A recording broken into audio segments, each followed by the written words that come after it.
नमस्ते। आप सब लोगों का एक बार फिर से हिंदी की इस क्लास में स्वागत है। हम लोग बीए पार्ट 3 के पेपर फर्स्ट के लिए और हिंदी साहित्य के इतिहास के अलग अलग टॉपिक्स पर चर्चा कर रहे हैं। अब तक हमने जिन टॉपिक्स पे बात कर ली आधुनिक काल को लेकर, उसमें भारतेंदु युग, द्विवेदी युग, प्रगतिवाद, छायावाद यहाँ हमने कर लिया। अब प्रगतिवाद के बाद में एक नई काव्य धारा साहित्य में आई आधुनिक युग में, जिसका नाम है प्रयोगवाद। पहले भी मैं कह चुकी हूँ कि किसी भी शब्द को सुनकर उसके शाब्दिक बनावट पर, उसकी संरचना पर और उसके अर्थ पर हमें गौर करना चाहिए। इस संबंध में अगर हम बात करें तो प्रयोगवाद का मतलब एक्सपेरिमेंट से हमें कुछ समझ आता है, लेकिन इससे थोड़ा सा व्यापक अर्थ इसका है। अपनी बात शुरू करने के पहले मैं आपसे कुछ और बातें करना चाहूंगी ताकि हमारा विषय स्पष्ट हो सके। प्रयोगवादी काव्य को लेकर के बहुत सारी जो नकारात्मकताएं हैं, बहुत सारी चीजें हैं, उसको समझने के पहले हमें ये समझना पड़ेगा कि ये काव्य युग क्यों आया। देखिए, कोई भी काव्य धारा अचानक नहीं आती। साहित्य के रूप में तो वो अपने पूर्ववर्ती युगों के समर्थन या उसके विरोध में खड़ी होती है और समाज की संरचना और विकास क्रम के रूप में उसका एक अलग से प्रभाव क्षेत्र होता है। हमने भारतेंदु युग में पढ़ा कि उसके पहले का साहित्य समाज से जुड़ा हुआ नहीं था। आदिकाल भक्ति काल में जन चेतना नहीं थी, अलग तरीके का समाज था। आदिकाल में राजाओं के लिए लिखा गया अपहरण, कन्या स्वयंवर, कन्या हरण और किलों का वर्णन। हम उसके बाद भक्ति काल में आते हैं तो हारे को हरिनाम। शुक्ल जी ने भी कहा है कि मुगलों की सत्ता दूर दूर तक स्थापित हो चुकी थी, हिंदू राजाओं ने भी अपनी पराजय को स्वीकार कर लिया था, तो उनके पास गौरव गान करने के लिए अधिक कुछ रह नहीं गया था, तो उन्होंने अपने को भक्ति की तरफ प्रेरित कर दिया। हालांकि हजारी प्रसाद द्विवेदी ने उनकी इस मान्यता का खंडन भी किया था कि अगर विद्रोह का आक्रमण नहीं भी हुआ होगा तो हिंदी साहित्य का 70% उतना ही वैसा ही होता भक्ति काल में जैसा बाद में हुआ। और उन्होंने भक्ति की उत्पत्ति दक्षिण से मानी, उत्तर भारत से मानी हुई। लेकिन इसके अतिरिक्त हम इस बात को अच्छी तरह जानते हैं कि इसके बाद रीतिकाल आया, तब भी समाज में समाज नहीं था, काव्य में व्यक्ति नहीं थे। व्यक्ति जिसकी मैं इंडिविजुअल्स की, प्रजा की, जनता की बात करूं, वो नहीं थे। अपने अपने सिरे से अपने अपने राजाओं को भीम से बलि, कर्ण से दानी, इंद्र से पराक्रमी दिखाया जा रहा था। इसके बाद आया आधुनिक काल। तो जब आधुनिक काल आया तो भारतेंदु युग में सबसे पहले समाज आया, अंग्रेजों का अत्याचार आया, आर्थिक विपन्नता आई, हमारी स्त्रियों की दुर्दशा आई और सामाजिक बुराइयां आई। इसके बाद जब द्विवेदी को आया तो वो जो राजाश्रय की प्रवृत्ति थी, राजधर्म को बोलने की बात थी, वो सब हट गया, बीच की स्थितियां हट गई, खरे खरे शब्दों में कवि कहने लगे। लेकिन इस युग ने, द्विवेदी युग ने श्रृंगार का इतना बहिष्कार किया कि ये नैतिक काव्य बन गया, तो छायावाद आया। अब छायावाद में कल्पना की अतिशयता और अलंकार प्रियता, भाषा का एलिटिज्म इतना हो गया कि उसके बाद प्रगतिवाद आया, जनता के सरोकार लेकर, जनता की भावनाएं लेकर। लेकिन ये इतना पॉलिटिकल हो गया कि मार्क्सवादी वामपंथी काव्य ही बन गया। साहित्य सिर्फ राजनीति नहीं है, साहित्य सिर्फ नैतिक काव्य नहीं है। तो इसके बाद में प्रगतिवाद के इस रूप को देखकर प्रयोगवाद आया। प्रयोगवाद छायावाद की वायवीयता का भी विरोध करता है और प्रगतिवाद की शुष्क राजनीतिक दृष्टिकोण का भी विरोध करता है। ये हमारा यहाँ तक का क्रम रहा कि क्यों किस किस तरह से धाराएं बदली। ऑटोमेटिकली या रोबोटिक चेंजेस साहित्य में नहीं होते हैं। अब हम प्रयोगवाद की बात करें तो ये 1943 से 1950 तक के या 1943 से 1953 तक के कालखंड में हमारे यहाँ 1943 से 1950 तक या 1953 तक लोग मानते हैं। अलग अलग समय में हमारे यहाँ बहुत सारे बुद्धिजीवी, विद्वान, पॉलिटिशियंस, अर्थशास्त्री, वैज्ञानिक पैदा हुए। लेकिन मेरे हिसाब से सबसे ज्यादा प्रभावित जिन लोगों ने किया इस काव्यधारा को, प्रयोगवाद को, उसमें हम 3 लोगों का नाम ध्यान रखेंगे। मुझे खुद को भी लगता है कि इन 3 लोगों ने हमारे सोशल पैटर्न को, हमारी सामाजिक सोच को, हमारे दायरों को बहुत अधिक परिवर्तित किया। चार्ल्स डार्विन, कार्ल मार्क्स और फ्रायड, ये 3 नाम ऐसे हैं जिन्होंने हमारी सोच के पैटर्न को बहुत चेंज किया। हालांकि लोगों का परंपरागत नजरिया, और भारतीय संदर्भ में कहूं तो अभी भी शास्त्रानुसार चल रहा है।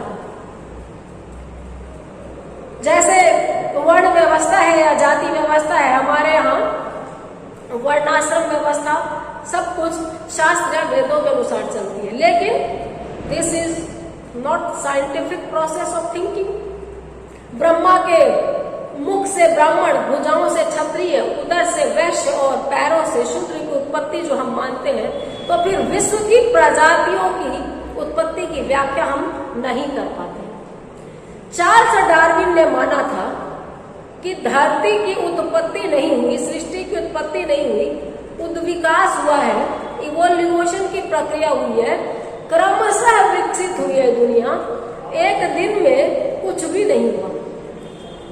सूरज का एक बहुत बड़ा मोटा गोल तपता हुआ टुकड़ा गिर गया, सैकड़ों, हजारों, लाखों, करोड़ों सालों में उसमें एक कोशिकीय जीव पैदा हुए, उसमें पादप प्लांट्स हुए, और उसके बाद मनुष्यों की उत्पत्ति बहुत देर से हुई। और उसमें भी लगातार बहुत सी प्रजातियां खत्म होती गई, डायनासोर खत्म हो गए, बहुत से और जीव जंतु आज सिर्फ हमारे जीव विज्ञान में पढ़ने के लिए आते हैं, जूलॉजी में, और बहुत सारी वनस्पतियां भी चली गई, नहीं आ रही है। मनुष्य को भी जिस तरह से चिंपैंजी, बंदर, वनमानुष सबका विकसित रूप माना जाता है, और शारीरिक मानसिक बनावट बदलती जा रही है। यानी कोई भी एक अंतिम रूप इस दुनिया का नहीं है।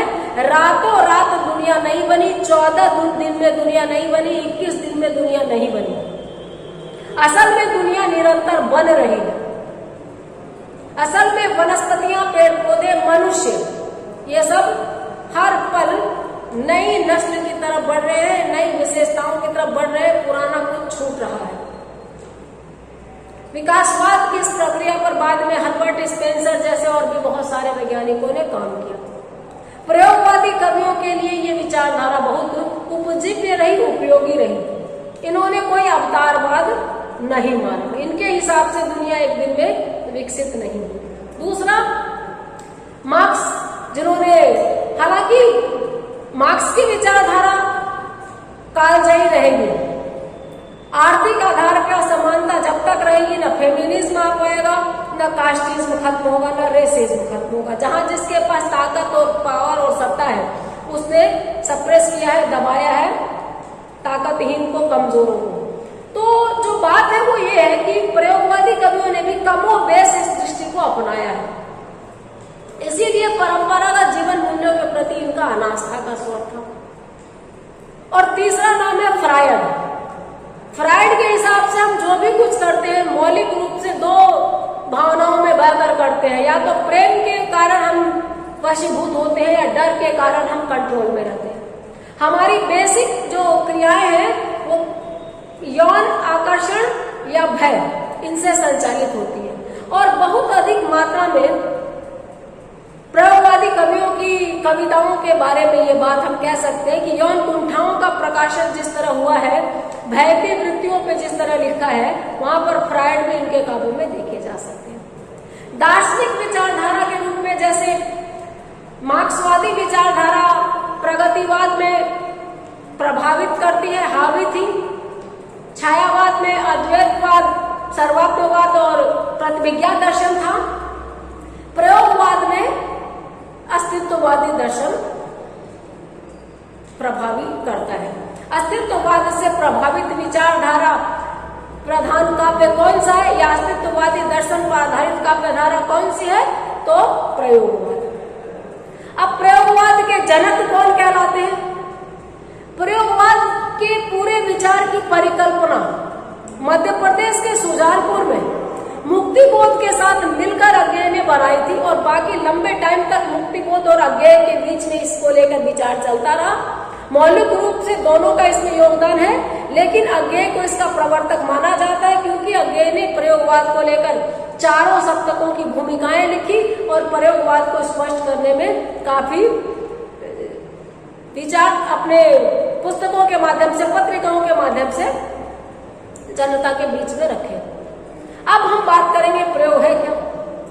जैसे प्रोग्रेस का मतलब प्रगतिवाद से उतना लेना देना नहीं था, वैसे एक्सपेरिमेंट का मतलब यहाँ लेना देना नहीं है। लेकिन प्रयोगवाद के संबंध में अज्ञेय ने सबसे पहले तार सप्तक की भूमिका में लिखा है। 1943 में अज्ञेय के संपादकत्व में 7 कवियों को लेकर के तार सप्तक का प्रकाशन हुआ 1943 में। तार सप्तक में 7 कवि थे, अज्ञेय, मुक्तिबोध, रामविलास शर्मा, नेमीचंद जैन, प्रभाकर माचवे इत्यादि, गिरजा कुमार माथुर। ये वो कवि थे जो किसी एक स्कूल के नहीं थे। अज्ञेय खुलकर लिखते, वहां पर स्पष्ट रूप में लिखते हैं कि प्रयोगवाद के कवि किसी एक स्कूल के कवि नहीं है, ये प्रयोगों की तरफ उन्मुख है, नई राह के राही है और नई राह के अन्वेषक है, किसी एक राह के राही भी नहीं है, अलग अलग रास्ते में चल रहे हैं। उनकी विचारधाराएं अलग है, पैटर्न अलग है, लिखने का शैली अलग है और सोच के तरीके भी अलग है, लेकिन ये लोग नई धाराओं की तरफ चल रहे हैं, नई राहों के अन्वेषी हैं, इसलिए ये प्रयोगवादी कवि है। इस प्रयोगवाद की स्थापना के लिए पहला सप्तक जो 1943 ईस्वी में आया, उसके बाद 1951 में दूसरा सप्तक आया, 1959 में तीसरा सप्तक आया और 1979 में चौथा सप्तक आया। दूसरा सप्तक आते आते प्रयोगवाद की जो कमियां थी वो उभरकर सामने आई। आलोचकों ने, साहित्यकारों ने इसको बहुत हाथों हाथ नहीं लिया, इसकी आलोचनाएं जमकर हुई। तो 51 के बाद, दूसरे सप्तक के बाद आते आते प्रयोगवाद का नया नाम हो गया नई कविता। इसकी कुछ खामियों को हटा दिया गया और इसमें नई खूबियां जोड़ दिया गया। यानी बेसिकली प्रयोगवाद का ही एक्सटेंडेड रूप है नई कविता। और जो अज्ञेय प्रयोगवाद के जनक है, वही अज्ञेय नई कविता के जनक कहलाए। यहाँ तक आपके बात समझ में आ गई होगी कि 1943 में प्रथम तार सप्तक की भूमिका में इन्होंने प्रयोगवाद के बारे में अपने विचार व्यक्त किए। प्रयोगवाद क्यों आया है, प्रयोगवाद के कवि किस तरह से समाज को क्या देंगे, इस पर बात की। और दूसरे सप्तक में भी ये लिखा। 4 सप्तक आए। चौथे सप्तक तो आते आते तो समकालीन कविता नवलेखन बहुत कुछ बदल गया था। चौथा सप्तक बहुत महत्वपूर्ण काव्य में बदलाव की दृष्टि से नहीं है। और दूसरे सप्तक के बाद में नई कविता प्रयोगवाद का ही विस्तारित रूप है, विस्तृत रूप है, उन्नत रूप है, परिष्कृत रूप है। और तार सप्तक में जो कवि थे वो बाद में अपनी अपनी विशेषताओं को लेकर के बदल भी गए। जैसे रामविलास शर्मा है, वो तार सप्तक के महत्वपूर्ण कवि है, लेकिन वो एक मार्क्सवादी आलोचक के रूप में प्रतिष्ठापित हुए। अज्ञेय प्रयोगवाद की कविताओं के अलावा मनोविश्लेषणवादी कथाकार के रूप में स्थापित हुए। शेखर एक जीवनी, नदी के द्वीप, अपने अपने अजनबी, इनके 3 उपन्यास हैं। और इन्होंने जो कहानियां लिखी वो भी मनोविश्लेषणात्मक कहानियां लिखी। लेकिन तार सप्तक तक सब एक जगह पे थे और सबकी अलग अलग मान्यताएं थी। अब हम बात करेंगे कि इस काव्य धारा की विशेषताएं क्या क्या है। हर काव्य युग की कुछ प्रवृत्तियां होती है, तो जो मैंने मान्यताएं अभी तक बताई थी उसी से इसकी विशेषताएं निकलेंगी। एक तो इस युग के जो कवि थे वो बौद्धिकता से ग्रस्त कवि कहते हैं। देखिए, इसका नकारात्मक चित्रण अधिक हुआ है इस काव्य का। हर युग की कुछ विशेषताएं होती हैं, लेकिन आप जानते होंगे कि मीठी मीठी बातें करना या स्टेप पॉजिटिव कहना हमेशा आपको पॉजिटिव नहीं रखता है। आप जब अपने चारों तरफ ढेर सारी नकारात्मकता देखते हैं तो कभी कभी आपका उस स्टेप पॉजिटिव कहने वाले के जबड़े पर मुक्का मारने का भी मन करता है। ये कभी कदाचित चारों तरफ की मिथ्या पॉजिटिविटी, फेक पॉजिटिविटी, झूठी सकारात्मकता से कुड़ गए थे, खींच गए थे। तो इन्होंने इन सब चीजों का विरोध भी किया है और निज निजापन जो रूढ़िवाद था साहित्य में उसका इन्होंने विरोध किया। तो हम कहेंगे सबसे पहले इसका पे देखिए। और दूसरी बात ये कि जो अस्तित्ववादी दर्शन लेके चल रहा है, जो फ्रायड को, हर्बर्ट स्पेंसर को, इन लोगों को समझ रहा है, वो काव्य धारा बहुत अधिक सरल हो भी नहीं सकती है। उसमें आपको सरसता भी कम मिलेगी, सरलता भी कम मिलेगी, यथार्थ अधिक मिलेगा। तो सबसे पहला है बौद्धिक काव्य। इस युग की कविताओं में आपको दार्शनिक विचारधाराओं का प्रकाशन मिलेगा, बौद्धिकता मिलेगी। दुरूहता इसकी दूसरी विशेषता है। आपको समझने में कहीं कहीं कठिनाई होगी कि ये क्या लिख गए, किस तरह से लिख गए। मूत्र सिंचित वृत्तिका पर 3 टांगों पर खड़ा है, नतग्रीव धैर्य धन गधा। अब यहाँ पर आप क्या समझेंगे, आप जाने। मुझे खुद आश्चर्य होता है कि अज्ञे असाध्य वीणा लिखने वाले और इतनी अच्छी चीजें लिखने वाले, अज्ञे कांगड़े की छोरियां, कितनी कविताएं हैं, बाबरा है, वो ये लिख रहे हैं। इसके बाद है यौन कुंठाओं का खुला चित्रण। इस युग के कवियों ने अपनी जो यौन वासनाएं थी, कुंठाएं थी, उसको छुपा के दबा के नहीं लिखा।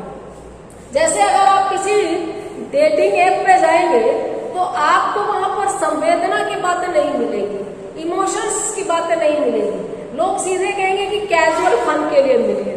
तो इस युग के कवियों ने सीधे कहा है कि लाग लपेट के घुमा फिरा के बात कहनी नहीं आती है। इनकी शिराएं उत्तप्त है,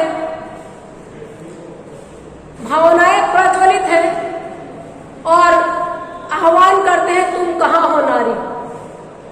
धर्मवीर भारती की काव्य पंक्तियों पर काफी आपत्तियां लोग दर्ज कराते हैं कि किस तरह से पुकार रहे हैं, तुम कहाँ हो नारी। लेकिन उनकी हम बाकी कनुप्रिया और अंधाई भूल जाते हैं कि एक ही व्यक्ति एक क्षण में अगर बहुत अधिक जिज्ञासु है, एक्साइटेड है, तो दूसरी वक्त वो बहुत कूल काम भी हो सकता है। तो इस युग के कवियों ने किसी किस्म की परंपरा का पालन साहित्य के लिए नहीं किया है। नारी को सोफिस्टिकेटेड जो छायावाद में माना गया और कॉमरेड जो प्रगतिवाद में माना गया, उससे इतर यहाँ माना गया है। बहुत अधिक इसके बारे में नहीं लिखा गया है, लेकिन इतना जरूर कहेंगे कि उसको सेक्स पार्टनर के रूप में भी देखा गया है, जिसमें इन लोगों को कोई बुराई नजर नहीं आई है। और उसका दबा कुचला रूप इन लोगों को, परंपरागत रूप इन लोगों को पसंद नहीं था। उसके बाद इस युग के कवियों की एक खासियत थी कि अनास्था का स्वर इनके काव्यों में खूब मिलता है। यानी जो परंपरागत विचारधारा थी, जब ये लोग, आप जानते हैं कि जो लोग मार्क्स को मान रहे हैं, चार्ल्स डार्विन को मान रहे हैं, फ्रायड को मान रहे हैं, तो वो उपनिषदों और वेदों की बातें शायद ही करेंगे। अगर इस युग के खंड काव्यों की बात हम न करें, प्रगतिवादी काव्य की बात करें, तो अनास्था का स्वर इन कवियों में खूब आया है कि अच्छा कर तो अच्छा ही मिलेगा, भलाई का फल भलाई मिलता है, ईश्वर ने इस सृष्टि की इस तरह रचना की, इसमें इन लोगों का कोई विश्वास नहीं है। इसके बाद है निराशा का स्वर, नकारात्मकता। ये कभी बड़ी बड़ी बाजियां नहीं फेंकते थे। इनको ये नहीं लगता था कि आप दुनिया को जिस नजर से देखोगे दुनिया वैसी दिखेगी, आप अच्छा सोचो तो सब अच्छा ही होगा। इन्होंने संसार को उस चश्मे से नहीं देखा। इन्होंने ये देखा कि आप बहुत अधिक परिश्रम करते हैं, उसके बाद भी आप कई बार वो हासिल नहीं कर पाते हैं जो आपको हासिल करना चाहिए। इनकी अनास्था का स्वर और नकारात्मकता, ये विशेषताएं आपको साठोत्तरी कविता के कवियों की तरफ मिलाती है। साठोत्तरी कविता में से रघुवीर सहाय भी सप्तकों में रहे हैं, दूसरे सप्तक के कवि रहे हैं। वो बाद में जाकर के वो उनकी धारा चेंज हुई, सपाट बयानी की तरफ गए, राजनीतिक सक्रियता की तरफ गए। तो आप गौर करके देखिए कि जो वातावरण आपके सामने है, जिस तरीके से सरकारें जासूसी करवा रही है, जिस तरीके से समाज नैतिकता को भूल चुका है, जहां जिस तरह से स्वार्थ सब पर हावी है, क्या सकारात्मक रहना एक धोखे में रहना नहीं है? क्या सकारात्मकता महज लफबाजी या नारेबाजी नहीं रह गई है? तो इस युग के कवियों ने इस विषय में अपने को बिना लाग लपेट के ये बताया कि नहीं भाई, दुनिया बहुत ही जल्दी किसी स्वर्ग की सुंदर परिस्थितियों में जाने वाली नहीं है। हम बहुत ही बुरे दौर से गुजर रहे हैं, बहुत ही बुरे समय से चल रहे हैं। ऐसे में अगर कुछ अच्छा हो जाए तो बहुत बड़ी चीज है। और एक विशेषता इस युग की, तुच्छ से तुच्छ वस्तु को साहित्य की विषय बना देना। इस युग के कवियों के लिए तुच्छ से तुच्छ जो चीजें थी, जिन पर पहले नहीं लिखा गया, आगे ने प्रयोगवाद तारसप्तक की भूमिका में लिखा भी है कि जिन विषयों को साहित्य के लिए अभेद्य माना गया, जहां तक साहित्य पहुंचना वर्जित माना गया, उन सब विषयों को साहित्य का विषय बनाना, उनको विषय वस्तु बनाना प्रयोगवाद का उद्देश्य है। तो लोहे का गेट, कंक्रीट, टूटी हुई चूड़ी, बजरी, सीमेंट, जूते, फटी हुई पॉकेट, पगड़ी, पकौड़ी, ये सब भी साहित्य का विषय बने। सर्वेश्वर दयाल सक्सेना जैसे भावुक और जिम्मेदार कवि ने भी दौड़ी दौड़ी आई पकौड़ी, मुंह में जा घबराई पकौड़ी, शर्माई पकौड़ी, पेट में जा घबराई पकौड़ी लिख दिया। पगड़ी, मैली पगड़ी, इतनी रगड़ी मैली पगड़ी, न रह गया मैल न रह गई पगड़ी, रह गया मैल न रह गई पगड़ी। इतनी गंदी पगड़ी थी, इतने समय से पगड़ी बांधी जा रही थी कि जिस दिन अनुचर को, बेचारे नौकर को पगड़ी धोने दी गई तो मैल से वो गल चुकी थी। तो मैली पगड़ी, इतनी रगड़ी, रह गया मैल न रह गई पगड़ी, कपड़ा फट गया पगड़ी का। तो ऐसे ऐसे सब विषय इन्होंने चुने। अब कलागत और भावगत दोनों विशेषताएं आती है। भावगत विशेषताओं में तो आपने देखा अहमन्यता।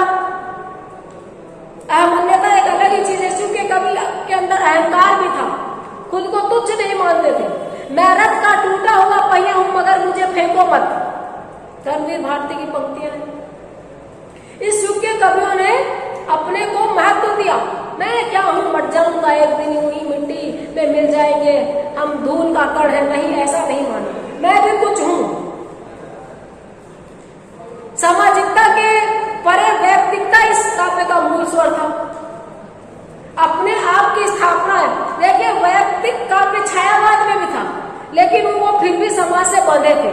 लेकिन इस युग की वैयक्तिकता अजनबियत से परेशान थी। इस युग के कवि अपने इंडिविजुअलिज्म से लड़ रहे थे, ये इसकी खासियत है। दुरूहता, बौद्धिकता, अहमन्यता, वैयक्तिकता, लघु वस्तुओं की काव्य के विषय वस्तु के रूप में स्वीकृति, वैज्ञानिक विचारधारा का प्रयोग, वैज्ञानिक उपकरणों को साहित्य में अपना विषय बनाना, ये सब इस युग के जो है महत्वपूर्ण विशेषताएं रही है। तो बात करते हैं कि ये विषयगत विशेषताएं थी। भावगत, अनुभूतिगत और अभिव्यक्तिगत। भावगत और कलागत दो प्रकार की विशेषताएं थी। अनुभूति का मतलब कंटेंट वाली, जिसको फील किया जा सके, और अभिव्यक्तिगत उन अनुभूतियों को लिखने का तरीका या शैली। वही है भावगत और कलागत। जैसे एक मनुष्य में दो चीजें होती हैं, एक उसका पूरा ढांचा, उसको देखा जा सकता है, फोटो ली जा सकती है, छू के देखा जा सकता है। एक दूसरी चीज है उसके प्राण, उसकी जान। खड़े हैं, पढ़ा रहे हैं, खड़े खड़े सांस निकल जाए, मर जाए, तो पूरी बॉडी वही, आंख नाक कान बाल सब वही है, लेकिन डॉक्टर संजू से तुरंत डेड बॉडी में बदल जाएंगे, नया नामकरण हो जाएगा। कोई नहीं बोलेगा संजू मैडम को ले चलो, बोलेंगे डेड बॉडी को ले चलो। तो ऐसी कौन सी चीज घट गई जिसकी वजह से नाम चेंज हो गया, जिसकी वजह से मर गए? वो छोटी चीज थी, वो सूक्ष्म चीज थी, वो दिखाई नहीं दे रही थी, लेकिन वही सबसे महत्वपूर्ण थी, सांसें, प्राण। तो जो अनुभूतिगत विशेषताएं हैं, जो भावगत विशेषताएं हैं, वो महसूस की जा सकती है, दिखाई नहीं देती है, लेकिन ज्यादा महत्वपूर्ण होती है। राजशेखर ने साहित्य को काव्य रूपक का नाम दिया है, काव्य शरीर बोला है इसी तरह से। और ये जो कलागत विशेषताएं हैं उन्होंने उसकी सांस आकार बताया, ढांचा बताया। दिखाई जो देता है वो कम महत्वपूर्ण होता है, महसूस होता है वो ज्यादा महत्वपूर्ण होता है। तो जो महसूस होता है वो भावगत विशेषताएं हैं, अनुभूतिगत विशेषताएं। और जो दिखाई दे रहा है वो शब्द है, भाषा है, अलंकार है, अभिव्यंजना कौशल है, कविता किस तरह से मुक्त छंद में लिखी गई है। तो ये इसकी कलागत विशेषताएं हैं। तो देखिए भाषिक नवीनता है सीढ़ी। चाय आ गई है, थोड़ा चाय पी लो। भाषिक नवीनता, इस युग के कवियों ने साफ कहा है कि पुरातन अलंकारों का, उपमानों का, बिंबों का, प्रतीकों का क्षरण हो गया है, वो प्रभावहीन हो गए हैं, उनका प्रयोग हम नहीं करेंगे। प्रेयसी कविता है आगे की, उसमें भी लिखते हैं, मैं तुम्हें तट की कली चंपे की नहीं कहता, नभ की अकेली तारिका नहीं कहता, तो ये मत समझना कि मेरा प्यार उतना हो गया है, बल्कि ये समझना ये उपमान अब मैले होंगे। देवता इन प्रतीकों के कर गए हैं कुछ, कभी बासन अधिक घिसने से मुलम्मा छूट जाता है। लाइन पे गौर कीजिएगा, कभी बासन अधिक घिसने से मुलम्मा छूट जाता है। पीतल और कांसे के बर्तनों में, पीतल के बर्तनों में खासकर अंदर की तरफ कलई या मुलम्मा करवाते हैं लोग, जिससे चीजें खराब ना हो। और वो बहुत बार मांजने धोने से खराब हो जाता है, तो फिर से करवाना पड़ता है। आपने सुना होगा पीतल के बर्तन में कढ़ी बनाइए, जल्दी निकाल ले, दही इसमें मत जमाओ, दूध इसमें मत रखो, और मुलम्मा करवा के उसका इस्तेमाल करते हैं। तो प्रयोगवाद के कवि कहते हैं, अगेल ने इसकी झंडा बरदारी की है कि पुराने प्रतीक, बिंब, छंद, अलंकार, भाषा सब इतने ज्यादा यूज हो चुके हैं, इतनी बार बार प्रयोग हो चुके हैं कि देवता इन प्रतीकों के कर रहे हैं कुछ। ये उपमान अब मैले हो गए, एक ही कपड़े को बार बार पहनो तो मैला हो जाता है, तो उनके उपमान मैले हो गए। प्रतीकों के देवता कुछ कर गए, यानी वो प्रतीक अब निष्प्रभ हो चुके हैं, प्रभावहीन हो चुके हैं। कभी बासन अधिक घिसने से मुलम्मा छूट जाता है, ज्यादा अगर बर्तन को घिसो तो उसकी चमक, उसकी पॉलिश उतर जाती है। तो इन्होंने अपने भावों का प्रकाशन देखिए कैसे किया है। मेरे सपने टूट गए जैसे भुना हुआ पापड़। अब पापड़ को आप सेक लो और बारिश नहीं है, वो सीला नहीं है, तो आप उस पे हाथ रखो चूर चूर हो जाएगा। तो मेरे सपने टूट गए भुना हुआ, जैसे भुना हुआ पापड़। अब अपनी प्रेयसी के गालों की सुर्खी लाली कैसे लगती है? तुम्हारे गाल स्टोव की सुर्ख बत्ती की तरह, तुम्हारे गाल स्टोव की बत्ती की तरह लाल। अब आप देखिए स्टोव की बत्ती जैसा लाल पहले किसी ने नहीं बताया था। और बहुत सारे ऐसे शब्दों का प्रयोग इसमें आया है। गिरजा कुमार माथुर की जो कविताएं हैं उसमें देखिए चूड़ियों के टुकड़े टूटे हुए, या सर्वेश्वर दयाल सक्सेना की अपनी पत्नी के लिए लिखी हुई कविता तुम्हारे हाथ, इन सब में उन शब्दों का प्रयोग हुआ है, उन बिंबों और भावों का प्रयोग हुआ है जो अमूमन हमें पहले कभी देखने को नहीं मिला था। इन कवियों ने न सिर्फ नए विषय उठाए बल्कि भाव और बिंब भी उठाए, जिन विषयों पर पहले नहीं लिखा जाता था उन विषयों पर भी प्रयोगवाद के कवियों ने लिखा, और उन शब्दों पर भी उन्होंने गौर किया जिन शब्दों पर हम सोचते ही नहीं थे कभी लिखा भी जाएगा। तो वैज्ञानिक विचारधारा, अजनबीपन क्या है समझ लेते हैं। मतलब अक्सर मेरी एक फ्रेंड से बात होती है कि उबो और उदास रहो, ये हमारी इस जनरेशन की, इस वक्त की शायद सबसे असली खासियत है। खुश रहना जैसे एक फेक स्माइल देना होता है। जिस शहर में भी रहना उगताए हुए रहना, कहीं भी रहो, कोई भी शहर आपका अपना नहीं है। आपको हमेशा लगे कि आप कहीं से कनेक्ट नहीं कर पा रहे हो। हर शहर आपके लिए नया है, अजनबी है। ये अजनबीपन की समस्या प्रयोगवादी काव्य में खूब आई है। कहां से चला था, कहां मैं पहुंचूंगा मुझे नहीं पता, रात दिन मेरे पैरों में जूते भले हुए हैं और उन डोरियों से मेरे पैरों पे निशान पड़ गए हैं। मुझे नहीं पता मेरा अपना शहर कौन सा है, लेकिन मैं किसी दिन किसी शहर पहुंचूंगा और मेरा दिन वहीं तमाम हो जाएगा। इस तरीके की जो चीजें हैं अजनबीपन से रिलेट करती हैं और ये जो है वो प्रयोगवादी काव्य की विशेषताएं हैं। अब छोटी से छोटी चीज वैज्ञानिक विचारधाराएं बार बार रिपीट कर रही हूँ, आई नो, क्योंकि आप वीडियोस को कम देख रहे हैं और आपको न सिर्फ बीए फाइनल के एग्जाम को क्लियर करना है, बल्कि जो सेकेंड ईयर से फाइनल में आ गए उनको भी ये पढ़ना है और आगे आप बीएड का एग्जाम देने जाएंगे, पीटीईटी में भी ये चीजें आती हैं और आप कोई सा भी एग्जाम देने चले जाएंगे, आप इस काव्य धारा को छोड़ नहीं सकते। एक आध क्वेश्चन कहीं ना कहीं से हिंदी साहित्य के इतिहास को लेकर आएंगे ही और उसमें आधुनिक काल को लेकर आएंगे। तो हमने प्रयोगवाद की विशेषताओं पर जो बात की, दो तरीके की विशेषताएं होती है, अनुभूतिगत और अभिव्यक्तिगत अथवा भावगत और कलागत। और उसमें व्यक्तिवाद, बौद्धिकता का स्वर, तुच्छ चीजों का काव्य में स्थान, नारी के प्रति नवीन दृष्टिकोण, प्रणय का खुला चित्रण, स्पष्टवादिता, काव्य में नकारात्मक स्वर, पुरातन मूल्यों के प्रति अवहेलना का भाव और कलागत में भाषिक नवीनता, नवीन प्रतीकों बिंबों का प्रयोग, मुक्त छंदों का प्राधान्य। इस युग के कवियों ने मुक्त छंदों में लिखा है।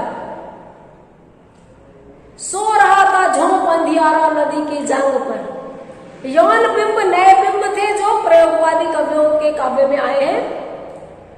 अज्ञे की कविता से उदाहरण है, सो रहा था झोंप अंधियारा नदी की जांग पर।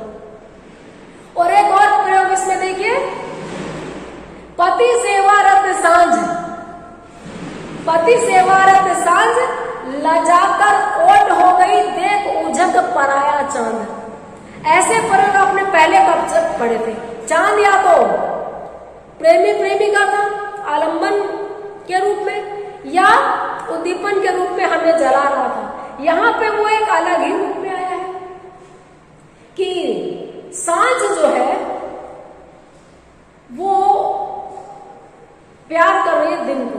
दिन और सांझ पति पत्नी के रूप में बिठे दिखाए हैं। खुले जो घर होते हैं गांव में, खेतों में पेड़ के नीचे, वहां जैसे कोई पति पत्नी बैठे हैं और बाहर से कोई आके झांक ले, उचक कर देख ले दीवार में से, तो वो दोनों अलग अलग हो जाते हैं। तो क्या होता है, दिन जब ढल रहा है और तब चांद आता है और चांद उगने का मतलब रात आ गई। तो जो सांझ बेला है, गोधूली बेला है, उसमें यूं दिखाया है कि संध्या जो है दिन से आलिंगनबद्ध है और जैसे ही चांद निकला सांझ गायब हो गई, यानी रात हो गई। चांद का मतलब तो पति सेवारत सांझ, सांझ पति रूपी दिन की सेवा में लगी है, पैर में दबा रही है, लजाकर ओट हो गई उझकता देख पराया चांद। पराये पुरुष, पराये मर्द, पराये चांद अजनबी को उस काम को करते देखकर लजाकर ओट हो गई। ओट हो गई यानी संध्या गायब हो गई, रात आ गई। तो ये बड़ा नवीन चित्रण था। प्राकृतिक उपमानों को भी, प्रकृति को भी देखने का नजरिया इनका बहुत अलग था। वंचना है चांदनी सित, व्यर्थ है आकाश का निरवधि गहन विस्तार। आगे की पंक्तियां हैं, वंचना है चांदनी सित, सित यानी श्वेत। ये श्वेत चांदनी भ्रम है, ढोंग है, वंचना है। और व्यर्थ है आकाश का निरवधि गहन विस्तार। इतना बड़ा बिना अवधि का, बिना लिमिट का जो आकाश का विस्तार है, बेकार है। तो प्रकृति को देखने का एक नवीन नजरिया भी शिव का था, जो रोमांटिक नहीं था। क्या है, कुछ भी नहीं है, जीवन निरुद्देश्य है, निस्सार है, आए हैं और चले जाएंगे, इस तरीके की दृष्टि भी कहीं ना कहीं प्रतिध्वनित होती है प्रयोगवाद से। उत्साहहीनता का काव्य है प्रयोगवाद। प्रयोगवाद के कवि उबे हुए हैं, झुंझलाए हुए हैं, बोझिल हो चुके हैं। जैसे हम में से बहुत लोग बाद इस स्थिति में पहुंच चुके हैं। आप में से जो भी लोग यथार्थ को पूरी तरह महसूस करते हैं कि पॉलिटिक्स हमारी कहाँ जा रही है, गवर्नमेंट क्या कर रही है, देश और दुनिया किस तरफ जा रही है, उसको बहुत अधिक उत्साह नहीं है जीवन में, उसको बहुत अधिक उम्मीदें नहीं है अपनी जिंदगी से। उसको पता है कि हम मरने की कोशिश तो नहीं करेंगे, लेकिन मर जाएंगे तो अफसोस नहीं होगा, कोई एक्साइटमेंट नहीं रह गया है। यही इस युग की सबसे बड़ी खासियत है। प्रयोगवादी काव्य की सबसे बड़ी खासियतों में एक तो कलागत नवीन प्रयोग, भाषागत नवीनता, और दूसरा इस युग के कवि उबे हुए कवि थे, झुंझलाए कवि थे, बोझिल कवि थे। फ्रेशनेस भी है। जब ये सारी विशेषताएं छोड़ देंगे आप तो फ्रेशनेस आएगी। वो जो हमें भी कई बार होता है कि परेशान जब आइसक्रीम खाते घूमते एक ही जोन में, एक ही शेड में, एक ही तरह की स्थिति में हम हमेशा नहीं रहते, और रहते हैं तो हम डिप्रेशन में, हमें ट्रीटमेंट की जरूरत होती है। तो इन कवियों ने उस ट्रीटमेंट को लिया और प्रयोगवाद से नई कविता की तरफ चले गए। और जब प्रयोगवाद से नई कविता की तरफ गए तो इनकी कुछ ये नकारात्मक विशेषताएं तो हट गई, और हम फिर नई कविता में पढ़ेंगे कि जीवन के प्रति आस्था का स्वर आया, कोशिश करना इनको अच्छा लगने लगा। एक ही सुख की विशेषता थी क्षण की महत्ता। हर पल को इन्होंने एंजॉय किया है, चूंकि इनको पुनर्जन्म पूर्व जन्म कुछ नहीं पता, जो है इसी पल में है। आने वाला पल जाने वाला है, हो सके तो इसमें जिंदगी बिता दो, पल जो है जाने वाला है। बहुत से ऐसे गाने हैं, बहुत से ऐसी चीजें हैं। आगे की एक बहुत खूबसूरत कविता इस मामले में, फूल को प्यार करो और जो झरे उसे झड़ जाने दो। फूल को प्यार करो और जो झरे उसे झड़ जाने दो। जीवन का रस लो देह मन आत्मा की रसना से, और जो मरे उसे मर जाने दो। फूल को प्यार करो। फूल का जीवन क्षणिक, हमको पता है, फूल सुबह खिला है, दोपहर में ढल जाएगा, शाम को मुरझा जाएगा और अगले दिन अपनी डाल से हट जाएगा। पर हम यही सोचते रहे तो हम उसको प्यार नहीं कर पाएंगे। फूल की खुशबू, उसकी खासियत यही है कि वो टेम्पररी है, थोड़ी देर के लिए, लेकिन उस खुशबू और रंगत में कवियों ने ही नहीं, हम सब ने एक अनुभूति की सघनता महसूस की। तो फूल को प्यार करो, जब है फूल मिल रहा है तो उसको प्यार करो। झरे तो झड़ जाने दो, रोना मत मचाओ। जीवन का रस लो। रस हम तीन हमारी जीभ से लेते हैं, तो जीवन का रस लो देह मन आत्मा की रसना से। देह से जो रस लिया जा सके उसको देह से लो, मन से लिया जा सके मन से लो, आत्मा से लिया जा सके आत्मा से लो। और वो चीज नष्ट हो जाए तो नष्ट हो जाए। जहां पर जिस पल आप हैं उस पल उसको 100% एंजॉय कीजिए। ये कहना आसान है, करना मुश्किल है। कई बार एग्जाम्पल देती हूं मैं कि आप कॉलेज आ गए आज कि मैडम ने बुलाया जाएंगे, लेकिन घर पे दीदी को लेने जीजा जी आए हैं, तो घर पे खीर बनी है और पता नहीं नया नया और डिश बनी है। आप कॉलेज आ गए और आपका दिमाग घर में है कि अरे यार मेरे लिए बचाएंगे कि नहीं, दीदी क्या कर रही होगी, जीजा जी क्या कर रहे होंगे। तो तुम यहाँ भी नहीं हो और वहां भी नहीं हो। वहां इसलिए नहीं हो कि बॉडी यहाँ आ गई, यहाँ इसलिए नहीं हो कि माइंड वहां पड़ा है। अगर घर पे रह गए तो सोचोगे पता नहीं मैडम ने आज क्या करा दिया होगा, क्या रह गया होगा, तब भी आप नहीं। इसलिए अगर आप घर पे रह गए तो ये सोचो कि जो बताएगी मैं दोबारा पूछ लूंगी, किसी फ्रेंड से पूछ लूंगी, घर पे है तो एंजॉय करेंगे। कॉलेज आ गए तो ये सोचेंगे कि जो भी बना होगा मेरी माँ ऐसी तो नहीं है कि मेरे लिए बचा के नहीं रखे, थोड़ा कम एंजॉय कर लेंगे, लेकिन आए हैं तो ये यहाँ पर रहेंगे हार्ट एंड सोल के साथ में, दिल से माइंड से यही रहेंगे, इस समय इस पल को जिएंगे। तो ये प्रयोगवादी कवियों की खासियत थी, हर पल को अंतिम पल मान करके उसमें सार ढूंढना, सत्य ढूंढना। इस प्रकार से आज हमने प्रयोगवादी काव्य की विशेषताएं पढ़ी।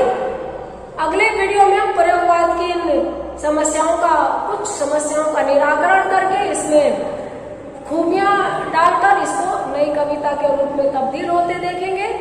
जो नई कविता के कवि हैं वही प्रयोगवाद के कवि हैं, और आगे जाकर के उन लोगों के काव्य के स्वर परिवर्तित हुए। सारी बातें हम नए वीडियो में करेंगे। तब तक देखते रहिए, बने रहिए। Have a nice day.